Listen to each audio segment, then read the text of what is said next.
First at 5, new worries here in downtown Dallas after an attack in the middle of the day. Thank you for joining us. I'm Cynthia Izaguirre. I'm John McKay. Two women chased, stabbed by a homeless man. This happened about a mile from where we're standing right now. It was on Main Street in Irving. And for so many people who live downtown or drive in for work, it highlights a much larger problem. Newsday's David Goen tonight live downtown. So David, you actually spoke with the man who tried to stop this attack.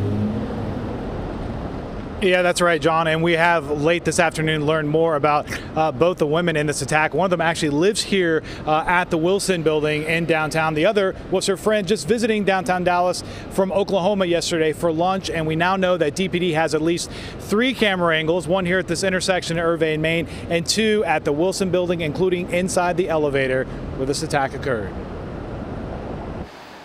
Right in the middle of downtown, you can see just about anything. Yeah, look down at me. Chin up. But what happened at Main and Irving during a quiet Sunday lunch hour, getting several calls on this, you don't plan for. I looked back outside and says, anybody called 911? We need help. Michael Osman had just walked outside his downtown loft at the Wilson building when he heard it. And he starts screaming it out loud on top of his voice. Anybody that lives down here, you know that's one of the gentlemen on the K2. Within seconds, he saw a woman get punched and then another running toward him, so he let both women into his building. He could not keep their attacker out, who detectives say then trapped both women in the elevator. I'm trying to get hold of the police at that point because I know something bad's going on in the elevator. the plaintiff is screaming for her life in the lobby. Both women were stabbed repeatedly. Luckily, their injuries were not life-threatening. We're told both are home from the hospital today.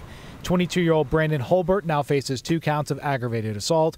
He was also arrested last year for K2 possession. We do think it's isolated. We don't see a whole lot like this. But Derek Stapleton says the Downtown Dallas Neighborhood Association is taking immediate steps anyway, now starting a hotline for an escort to get neighbors home at night and developing a plan for self-defense classes. Very public and something that's got everybody concerned for sure. Well, my girlfriend's really worried now because it's really close to home. She wants to move.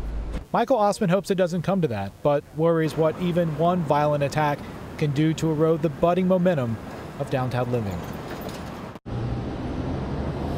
Now again, the talk has been this is an isolated attack, but even so, it is still on the radar for Dallas Police Chief. New Police Chief Renee Hall mentioned last week that crime in this area, specifically assaults in downtown, are up 20% this year over last. So clearly it is on the city's radar. Neighbors here hope comes with a sharp focus to find a solution.